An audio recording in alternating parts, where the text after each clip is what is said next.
안녕하세요.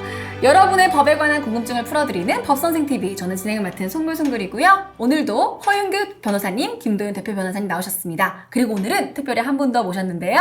이지희 세무사님 모셨습니다. 안녕하세요. 안녕하세요. 스튜디오가 굉장히 꽉 찼습니다.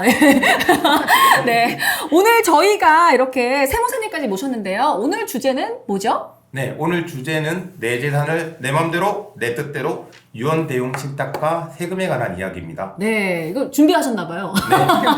네. 네. 나라의 발전하는 모습을 보여드려야 되니까요. 좋습니다. 오늘은 세금 문제라고요. 네. 이 벌써부터 이 단어만 들어도 굉장히 머리가 아픈데요.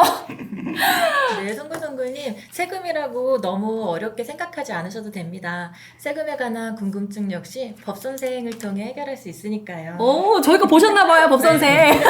네, 역시 믿고 보는 법선생이네요. 그러면 변호사님, 이 유언대용 신탁과 세금 어떤 관련이 있을까요? 네, 그 유언대용 신탁을 하는 경우에 이게 이제 증여세가 과세가 되는지 아니면 상속세가 과세가 되는지 불분명한 부분이 좀 있었고 견해가 많이 나뉘어져 있었습니다.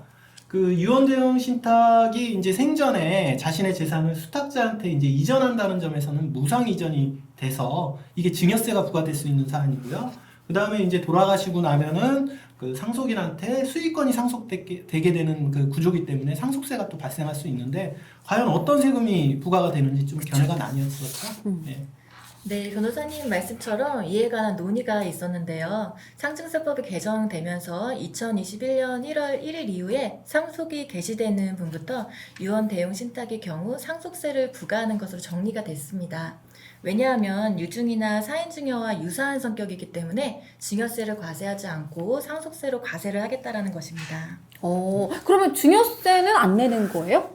네, 이제 상증세법 제2조 6호 단서에서 유언대용 신탁은 증여에서 제외한다는 규정이 있기 때문에 유언대용 신탁의 경우에는 증여세는 내지 않아도 됩니다. 그러면 세무사님, 이게 만약에 부동산을 유언대용 신탁을 해서 수탁자에게 이전을 하면은 그 부동산은 누구 소유가 되는 거죠? 이 부동산 같은 경우에는 재산세나 보유세도 내야 되는 거 아니에요? 부동산 같은 경우에는 지방세법에서 6월 1일을 기준으로 공부상 재산을 보유하고 있는 자가 보유세를 납부하지만 신탁법에 따라 등기 또는 등록된 신탁재산은 등기 이전에도 불구하고 위탁자를 납세 의무자로 하고 있습니다. 그래서 유언대용 신탁에 따라서 수탁자에게 소유권이 이전된다고 하더라도 원칙적으로 위탁자가 재산세와 종합부동산세를 부담하게 됩니다. 신탁 재산임이 이제 등기부상에 표시가 되기 때문에 이제 가능한 일이죠. 또한 유언 대용 신탁을 통해서 이익을 받는 수익자는 소득세를 납부할 의무가 있습니다. 그렇군요.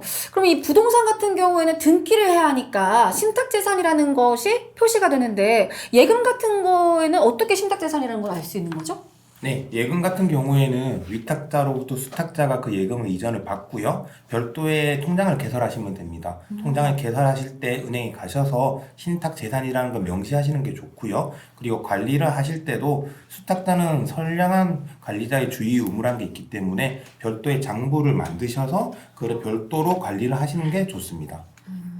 네, 참고로 이제 예금을 위탁자에서 수탁자로 이전하는 경우에 이 역시 증여세가 발생하지 않습니다.